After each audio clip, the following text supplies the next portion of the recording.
విద్యార్థి కనబడితే స్కూటీలు కొనిస్తామన్నారు. స్కూటీ లేదు, విద్యా వికాసం లేదు, నిరుద్యోగ వృత్తి లేదు.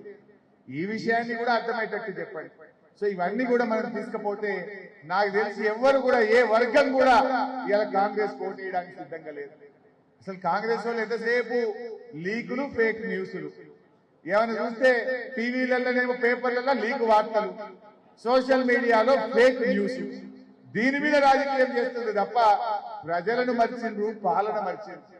ఇలా రాష్ట్రంలో దాదాపు 200 మంది రైతులు ఆత్మహత్య చేసుకున్నారు. 38 మంది ఆటో కార్మికులు ఆత్మహత్య చేసుకున్నారు. ఏ ఒక్క రైతు కుటుంబాన్న పరామర్శించిండ్రా?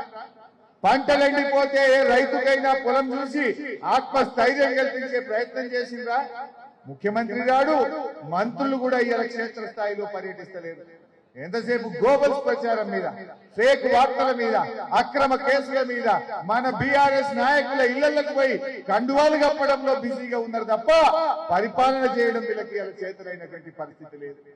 ఆనాడు కేఆర్ఎంబీకి ప్రాజెక్టులు అప్పగిస్తే బీఆర్ఎస్ పార్టీ కేసీఆర్ నాయకత్వంలో ఇదే నల్లగొండ జిల్లాలో గర్జిస్తే ఆ రోజు తోక ముడిచి మేము కేఆర్ఎంబీకి ప్రాజెక్టులు అప్పచెప్పమని అసెంబ్లీలో తీర్మానం చేసింది.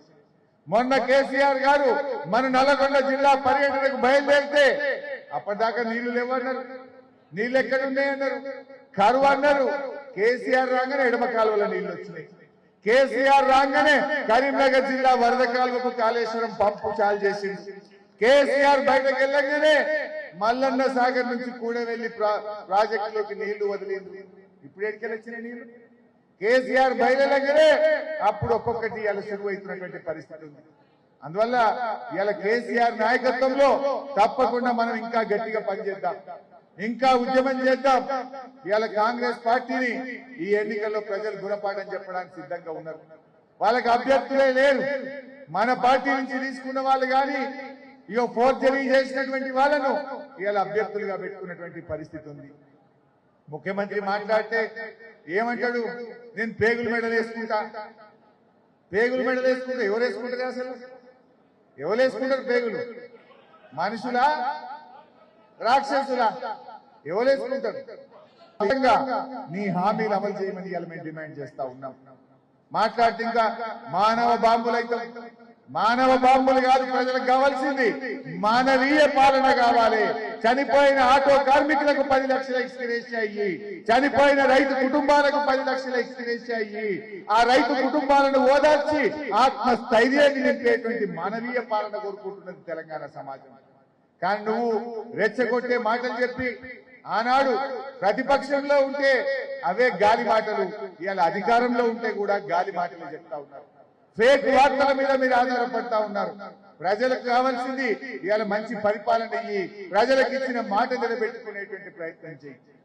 ఇవాళ ప్రజలకు కూడా అర్థమైంది ఇంత పార్లమెంట్ ఎన్నికలు ఉన్నాయని ఆయనతో అల్లాడుతూ ఇది అయిపోయాక చూడండి, కరెంటు బిల్లులు పెంచుతారు వీళ్ళు, నీళ్ల బిల్లు పెంచుతారు వీళ్ళు, వీళ్ళు ఇంత కరెంట్ ఆగం చేస్తారు. మరి అందుకే ప్రజలు కాంగ్రెస్ పార్టీకి గట్టిగా ఈ ఎన్నికల్లో గుణపాఠం చెప్పాల్సిన అవసరం ఉంది. ఆయన ఏమంటుండే రేవంత్ రెడ్డి గారు, నా 100 రోజుల పాలనకు ఈ ఎలక్షన్ రెఫరెండం అంటుండు. ఆయన 100 రోజులు చేసిన పనికట ఓట్లు వేయాలట. రేపు ఏమంటాడు? తప్పిపై కాంగ్రెస్ గెలిస్తే ఏమంటాడు? 100 రోజుల్లో ఇస్తానన్న 6 గ్యారెంటీలు ఎగబెట్టినా, రుణమాఫీ ఎగబెట్టినా, 2500 ఆడవాళ్ళకి ఎగబెట్టినా, తులం బంగారం ఎగబెట్టినా, స్కూటీలు ఎగబెట్టినా, ఇవన్నీ మోసం చేసినా నాకు ఓటేసింది అన్నారే. అందువల్ల ఈ 100 రోజుల పాలనలో ఇచ్చిన మాటను తుంగలో దొక్కినందుకు, బాండ్ పేపర్లు వంచి ప్రజల్ని మోసం చేసినందుకు ఈ ఎన్నికల్లో కాంగ్రెస్ కు గుణపాఠం చెప్పాల్సిన అవసరం ఉంది.